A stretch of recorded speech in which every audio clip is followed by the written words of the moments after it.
No news only views. आज फिर हम डॉक्टर ध्रुव दीक्षित से चर्चा करेंगे। रानी दुर्गावती विश्वविद्यालय को नैक टीम के उसकी जांच के बाद, नैक टीम के सर्वे के बाद ए ग्रेड का दर्जा मिल गया है। ये बड़ी खुशी की भी बात है, शहर के लोग बड़े खुश हैं और विश्वविद्यालय के लिए भी एक गरिमापूर्ण बात है। मैं जानना चाहता हूं कि विश्वविद्यालय में जब नैक टीम कोई जांच करती है, किन मापदंडों पर वो विश्वविद्यालय को ए ग्रेड। देखिए, सबसे पहले तो आपको नमस्कार कि आप शहर के जुड़े हुए हर मुद्दे आपका चैनल उठा रहा है। ये हम सभी के लिए गर्व की बात है। एक पुराना विश्वविद्यालय, अगर अपन देखें तो मध्य प्रदेश का सबसे पुराना विश्वविद्यालय है। सागर पहले से बना हुआ था, लेकिन स्टेट यूनिवर्सिटी में जबलपुर का नाम है। इसके बाद ही इंदौर हुई, उज्जैन हुई, भोपाल हुई, रीवा हुई, अब तो कई हो गई। पहले विश्वविद्यालयों का मापदंड क्या होता था कि बच्चे पढ़ते थे, पढ़ने के बाद जो नौकरियां मिलती थी उसके हिसाब से होता था और कुछ रिसर्च वगैरह के से। फिर उसको अपडेट करने के लिए नैक की शुरुआत हुई। अब नैक की शुरुआत में रखा गया अलग अलग कैटेगरी है, अध्ययन है, अध्यापन है, आपके प्लेसमेंट है, रिसर्च है, आपकी अन्य गति, स्पोर्ट्स, सभी चीज़ें रखी गई। ओवरऑल समग्र मूल्यांकन करते हैं। इसके पहले जो हुआ था हमारे यहाँ 2005 में, तब हमको बी मिला था। 2015 में भी बी मिला था। अब ये मैं नहीं जा रहा कि उस समय के कुलाधिपति या कुलपति जो थे, कुलगुरु थे, उनकी कमी रही। इस बार हुआ। इस बार 70 और 30% का जो मामला था, 70% आपके प्रेजेंटेशन जो फाइलिंग पे था, 30% नेक टीम को करना था।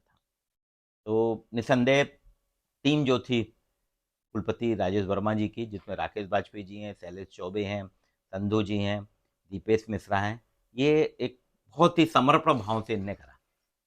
इनने अपने लिए नहीं जिए। इन्होंने कहा कि हमको, जिसमें चौबे जी का तो रिटायरमेंट भी हो गया है और सब धीरे धीरे रिटायर होने, इन्होंने कहा कि हम यहाँ के स्टूडेंट हैं, यहीं से पढ़े हैं, तो हम कुछ अपना कर्तव्य करके जाएं। तो इस मनोभाव से करा तो उनने प्रेजेंटेशन बहुत बढ़िया करा। दूसरी चीज, उन्होंने ये बताने पे नेक टीम को कन्विंस करा लिया कि सीमित संसाधनों में, हमारे पास संसाधन नहीं है, ना वित्तीय संसाधन है, ना फिजिकल, ह्यूमन रिसोर्स भी नहीं है, डिपार्टमेंट सब खाली में, आप जानते हैं। तो उसके बाद भी हम सीमित संसाधनों में बचत के साथ अध्ययन, अध्यापन, अनुसंधान और आपके काउंसलिंग का काम कर रहे जिस तरीके से पहले चर्चा होती थी, एक बार आपसे भी चर्चा हुई थी कि विश्वविद्यालय में नियमित शिक्षकों की कमी है, तो इस मामले में भी नैक टीम ने ध्यान तो दिया होगा, तो उसको किस तरीके से प्रेजेंट किया गया। हैं। देखिए, नेक टीम में पहले भी आया था, 2015 में तो रिमार्क था। उस वक्त हमारे यहाँ नियुक्तियां नहीं थी, पर आज जितनी कम है ना रेगुलर की, उस वक्त तो इससे कुछ अधिक थी। अब ये तो 10 साल में और घट गई ना। तो रिमार्क करके गए थे, आप नियमित नियुक्तियां करिए। अभी एक प्लस पॉइंट क्या हुआ कि इसके पहले कुलपति जी कपिल देव मिश्रा जी ने बैकलॉग के इंटरव्यू कराए थे और उनके लिफाफे अभी तक बंद हैं। अब वो खुलेंगे नहीं खुलेंगे वो अलग बात है, लेकिन एक प्रक्रिया पूरी करी थी। इस बार कन्विंस करा यूनिवर्सिटी ने, देखिए हमने एक कदम आगे बढ़े हैं। और दूसरी चीज मेरे को ये लगता है, हम ग्लोबलाइजेशन के दौर में हैं। 93 से ग्लोबलाइजेशन हो रहा है, तो नौकरी के मायने स्थायी वाले नहीं रह गए। अब देखा होगा आप, मिलिट्री में अग्निवीर आया, कितने, 4 साल का है ना। जी जी। तो ऐसे ही लंबी नौकरी का नहीं, तो मेरे को लगता है जो अतिथि व्याख्याता हैं उसको नैक टीम ने, क्योंकि हमारे यहाँ 124 अतिथि व्याख्याता हैं, तो उसको कंसीडर कर लिया एज ए नियमित फैकल्टी के रूप में कि ठीक है, विश्वविद्यालय के पास किसी भी कारण से अगर नियुक्तियां नहीं कर रहा है, तो 124 अगर ने रखे हैं, 124 को इनको पैसा मिलता है 35,000 रुपये। और अगर रेगुलर करेंगे तो उसको पैसा देना पड़ेगा प्रथम नियुक्ति में ही 1.5 लाख रुपए।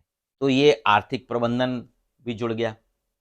और अक्सर आप देखिए आजकल आर्थिक प्रबंधन जो है वो सामाजिक सरोकारों को दबा देता है। तो यहाँ तो एक प्लस पॉइंट। और मेरे को ऐसा लगता है कि जो 124 अतिथि व्याख्याता हैं सभी डिपार्टमेंट में, 4-4, 5-5 हैं, और कुछ डिपार्टमेंट की परफॉर्मेंस एक्स्ट्रा ऑर्डनरी है। जैसे फार्मेसी जीरो है, सब अतिथियों पे चल रही, परफॉर्मेंस अच्छी है।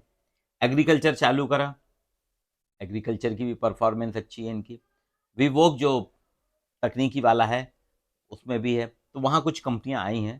तो ऐसा लगता है कि नैक टीम ने रेगुलर और पार्ट टाइमर को एक मान लिया। यानी पूर्व कुलपति कपिल देव मिश्र जो जमीन तैयार कर गए थे, जिस तरीके से वो कुछ नवाचार वगैरह करके गए थे, वो कहीं ना कहीं प्लस में रहा।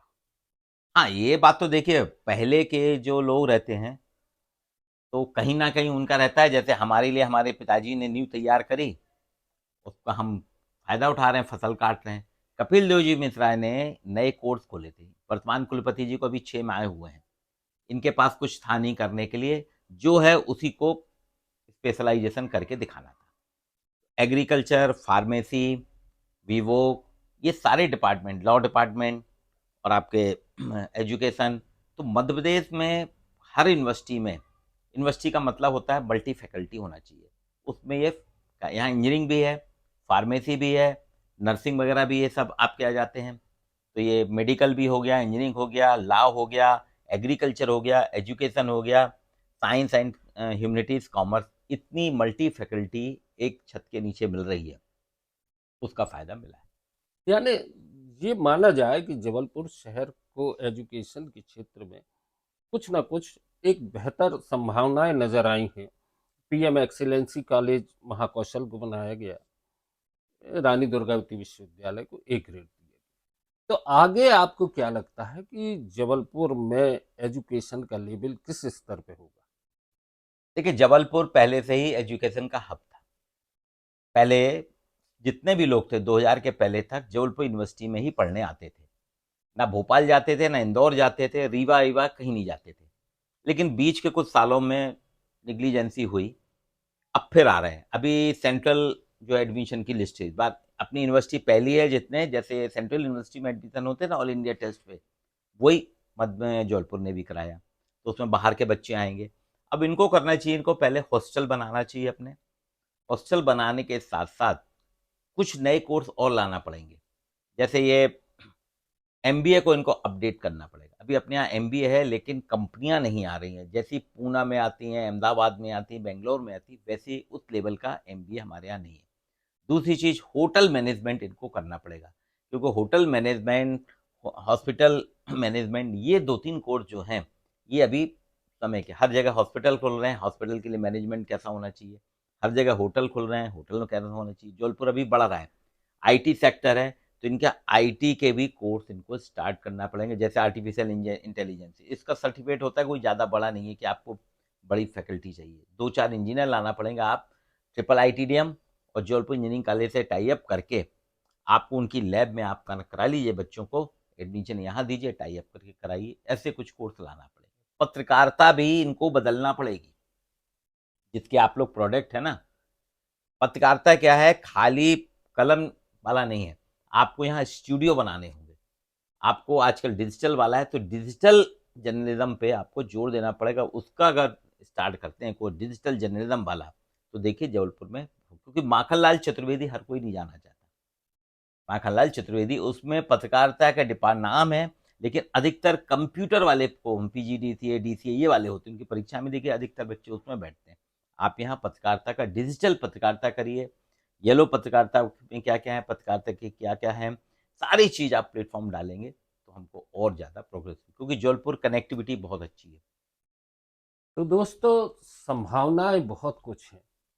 और जैसा कि डॉक्टर साहब ने कहा कि सामाजिक सरोकार पे आर्थिक कुछ न कुछ स्थितियां ऐसी आ जाती हैं कि जिनके प्रबंधन में हम कहीं अपने आप को जोड़ने के लिए मजबूर हो जाते हैं, और हमारे लिए उपलब्धियां जो हैं उनको पाने के लिए, अवसर पाने के लिए कुछ करना पड़ता है। तो कुछ नया होगा तो निश्चित तौर पर जबलपुर एक बार फिर अपने शैक्षणिक स्तर पर उसी तरीके की स्थितियों में होगा, जैसा कि हम कहते हैं कि जबलपुर शिक्षा का हब बन जाएगा। आज के लिए इतना ही। डॉक्टर ध्रुव दीक्षित से हम आगे भी चर्चा करते रहेंगे। डॉक्टर साहब, आज आपने जो जानकारी दी, बहुत बहुत धन्यवाद।